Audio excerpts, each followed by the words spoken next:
Sometimes late when things are real and people share the gift of gab. Hey there, welcome to my weekly messages. I'm Jelaila Star. Today the topic is recognizing when it's time to let go. This one's coming from personal experience. It's not like I haven't had this lesson before. I keep having this lesson. And usually if you have a lesson recur over and over, it's usually the universe trying to make certain in your soul that you really have got it. And they'll know that you've got it when you choose option A. Like for every lesson on your life blueprint, there's 5 options. A being the one that says you have got this, you don't need to go through this again. Anything less than that, you're buying into the fear, a little bit more and more until eventually you get to the 5th option, and that's basically your soul saying, okay, we got to go through this one all over again, and it's going to be the hardest one yet, because it gets harder every time you don't choose an option A. And the degree to which it gets harder depends on which option you did choose, A, B, C, or D, or E. So anyway, so here's the story.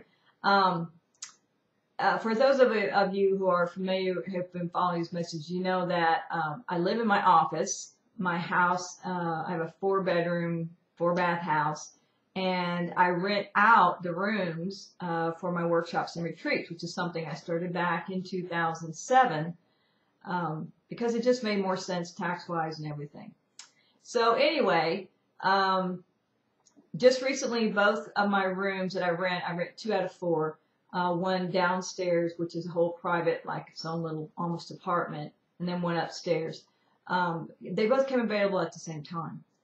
So the story about learning to let go, recognizing when to let go, came as a result of this person who contacted me to rent one of the rooms. And this is a pretty interesting story. And I mean, the best way you can explain to people how to determine when it's time to let go is through stories, right? Okay, so here we go. There's this 38-year-old guy named Brian who contacted me. He came over, we talked, I pre-qualified him over the phone, and he seemed like an amiable guy, very motivated, focused career. The typical type of situation I usually rent out to either counseling clients who are here to learn how to be a counselor or like to get their life together, and they need an extended period of time to do that, or to business people who are here from out of town, who live elsewhere, have a house, a home, a family, and they don't want to stay in an extended stay hotel. So it really works out good for them. It works out good for me. It's all fine. So anyway, we talked, and I thought, okay, well, he seems to be an okay person. I'm not looking for perfection, but I know, when something can work and when it can't work. So anyway, I agreed to, give him a try, and of course, before I do that, I let anybody rate her. I always call her references. So his references, they all checked out. He's not a criminal, his employer thinks he's fantastic. He shows up on time, whatever. So I thought, okay, but there was something about him that was nagging at me, and I couldn't figure out what it was. And I figured, well, in time I'll figure it out, because I cannot figure it out. So anyway, it came about very quickly. We had met on Sunday, and then we agreed that on Wednesday evening at 5 o'clock, he would come by and drop off his deposit, and then he would move in the following Sunday. Well, 5 o'clock comes on Wednesday, he didn't show, he didn't call, he doesn't text, nothing. So the next morning, I sent him a text going, what's up? What happened? And he emails me back, oh, I'm so sorry, I had to play softball. Now, he is big into, not baseball. He's big into baseball. In fact, he was in semi-pros, whatever they call it, for years when he was younger. So he was like a big baseball fan. And I'm thinking, well, that is not a good excuse for not calling or texting. So I write him back, I text him back and go, you know what?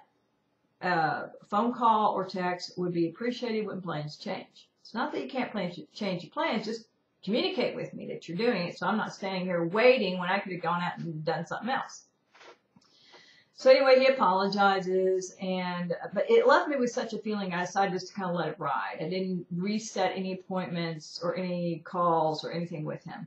So about Saturday, he contacts me again, wants to follow up, and we agree to, but he doesn't reach me, so I text him back, and we agree on a time for us to talk on Monday. Well, guess what? That time comes and goes. He doesn't call. But he did text 30 minutes later, said, I'm in a meeting, it's running late, and can I call you in the morning? So we did that. Well, he didn't call all morning. So then at noon, I contact him and say, I didn't hear from you. And he goes, sorry, can we talk at 3? So we did. He did follow up that time. And I said, that really is a concern to me. He says, oh, I'm so sorry. I'm really busy. I'm back out of town. I'm in Omaha now. And blah, blah, blah, blah. So we're like, okay. That's the second red flag, but it's not a third red flag, and maybe this can be okay. So I give him one more chance, and I'm like, okay, then here's the deal. If you want the room, you have to send your deposit to hold it, and you've got 3 days to get it in. Well, he said, oh yeah, no problem, I'll do it, and then I'll pay the rent on the first, not a problem. And apologizing up and down for all the inconvenience. So 3 days go by, 4 days go by, no rent check. So I finally sent him back an email and said, that's it. You're going to have to find another place to live. Well, so I decided at that point to let go. And it was really a hard situation for me in a way because it's toward the end of the month and I was really needing to rent the room and no renter. So it's always, it always comes down to, I might have to forego the money and whatever, the rent, that's going to put me in a different situation. And you kind of try to rationalize your way into letting that person stay, but yet that gut instinct said, this is going to be more problems than it is worth. So I said, okay, this is a setup. This is a lesson for me. I need to, jump. I need to hold on to faith that if I get this, that a better person will come along. And if not, I'll be okay. It'll happen in a different way. So I did. I sent a text, said, you're out, basically.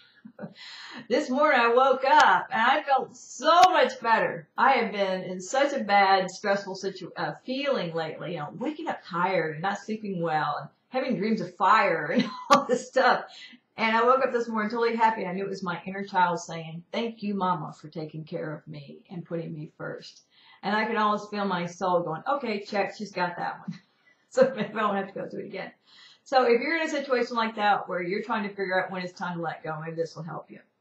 In the meantime, have a great week. See you next week. And hey, if you guys want to come for a workshop, emotion clearing workshop, I'm having one on the 25th to the 27th of May. And also, if you'd like to have a private retreat with me, it's a lot of fun. We hang out. It's not anything structured, but you do get your clearing work done anyway.